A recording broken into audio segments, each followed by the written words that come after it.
Durante más de 3000 años, una civilización mantuvo tradiciones, creencias y estructuras de poder prácticamente inalteradas. Sin embargo, en un momento concreto de su historia, un gobernante decidió cuestionar todo lo que se había construido hasta entonces. Esta es una historia real sobre cambio, ideología y liderazgo, donde una visión radical desafió el equilibrio de una de las civilizaciones más duraderas del mundo antiguo. El antiguo Egipto, a lo largo de su vasta historia, se caracterizó por una estabilidad asombrosa. Desde los albores de las primeras dinastías, sus pilares culturales, religiosos y políticos parecían inmutables, transmitidos de generación en generación con una fidelidad casi sagrada. El Nilo era el corazón de la vida, mientras los dioses, liderados por Amon-Ra en Tebas, mantenían el equilibrio del universo. Los faraones, como intermediarios divinos, tenían la responsabilidad de mantener este equilibrio. La arquitectura,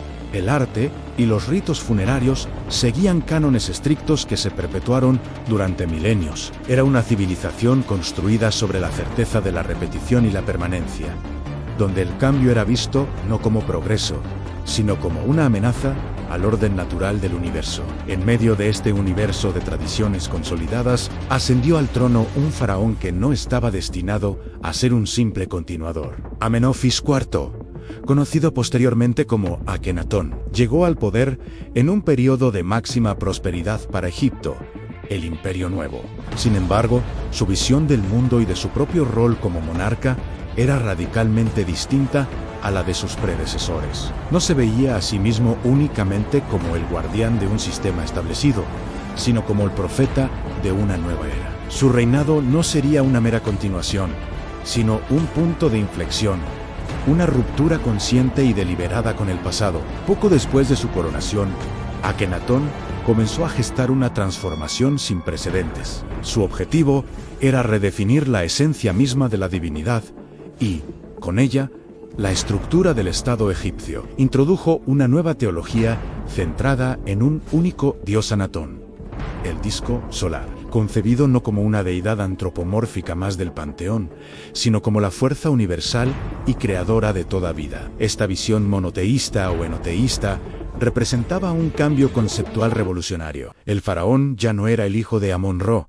sino el único intermediario y profeta de Atón en la tierra, elevando su figura a un estatus espiritual nunca antes visto. La religión y el poder político se fusionaron en su persona de una manera absoluta. Esta nueva doctrina desencadenó una ruptura total con las tradiciones milenarias. El arte, que durante siglos había seguido reglas rígidas de representación idealizada, fue transformado. Bajo el estilo de Amarna, se adoptó un realismo exagerado y a menudo extraño. El propio faraón era representado con rasgos andróginos, un cráneo alargado, un vientre prominente y caderas anchas, rompiendo con el canon de la figura atlética y perfecta del monarca. Esta nueva estética no solo se aplicó a la familia real, sino que permeó todas las representaciones artísticas de la época, simbolizando visualmente la ruptura con el orden antiguo. La capital política y religiosa fue trasladada de la histórica Tebas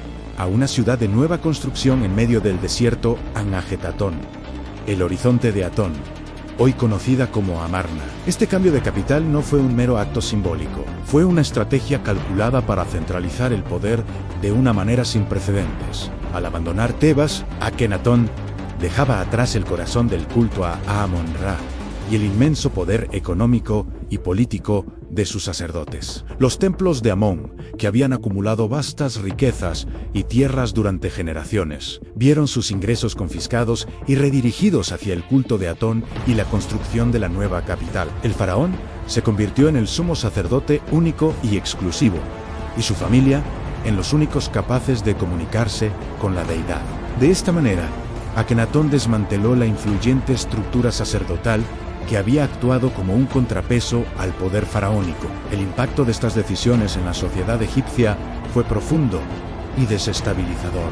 Para la población acostumbrada a un panteón de dioses familiares que intervenían en todos los aspectos de la vida cotidiana, desde la cosecha hasta el nacimiento y la muerte. La imposición de un dios abstracto y distante como Atón generó confusión e incertidumbre. Las figuras divinas que habían ofrecido consuelo y protección durante milenios, como Osiris Isis y Horus fueron marginadas y sus cultos prohibidos. La vida espiritual del egipcio común fue vaciada de sus referentes más cercanos, dejando un profundo sentimiento de desarraigo religioso y cultural. La revolución no solo afectaba a las élites, sino que alteraba el tejido mismo de la vida diaria. La reacción no se hizo esperar. Las élites tradicionales, especialmente el poderoso clero de Amón, despojado de su influencia y riqueza, comenzaron a conspirar en la sombra. Para ellos, Akenatón no era un profeta, sino un hereje que estaba rompiendo el equilibrio que mantenía la prosperidad de Egipto. Entre el pueblo,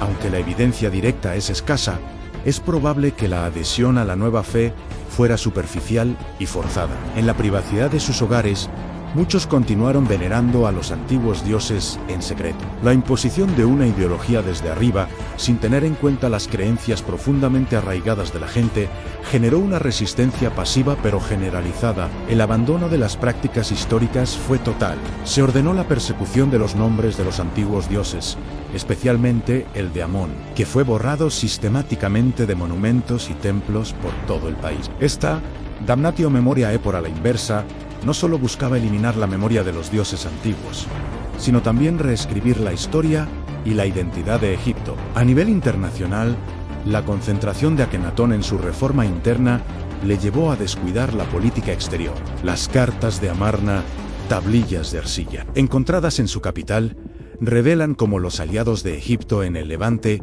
suplicaban ayuda militar contra sus enemigos, peticiones que el faraón a menudo ignoraba, debilitando la influencia del imperio en la región. Las consecuencias a corto plazo, visibles inmediatamente después de su muerte, fueron drásticas. El experimento de Amarna, tan intrínsecamente ligado a la figura de su creador, no le sobrevivió. Sus sucesores inmediatos, como Seminequera y el joven Tutankamón, iniciaron un proceso de restauración del orden tradicional. El nombre de Tutankamón, originalmente Tutankatón, es en sí mismo un testimonio del cambio de rumbo. La corte abandonó a Getatón, que fue dejada a la ruina en el desierto, y regresó a Tebas.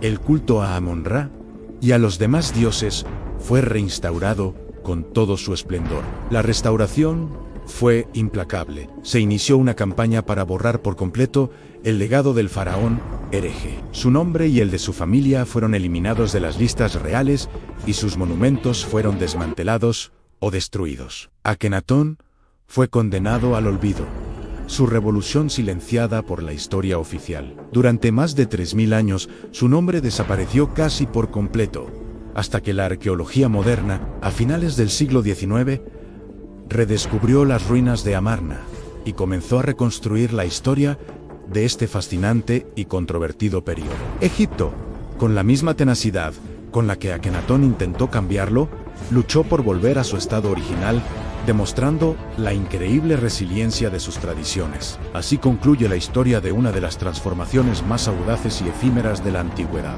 Un recordatorio de cómo la visión de un solo individuo, por poderosa que sea, puede enfrentarse a la inercia de una cultura milenaria. ¿Fue Akenatón un visionario adelantado a su tiempo, el primer monoteísta de la historia, o un déspota que sumió a su pueblo en el caos por una obsesión personal? Su legado nos obliga a reflexionar sobre la naturaleza del poder, el cambio y la resistencia cultural, y nos demuestra que incluso las civilizaciones más estables no son inmunes al desafío de una idea radical.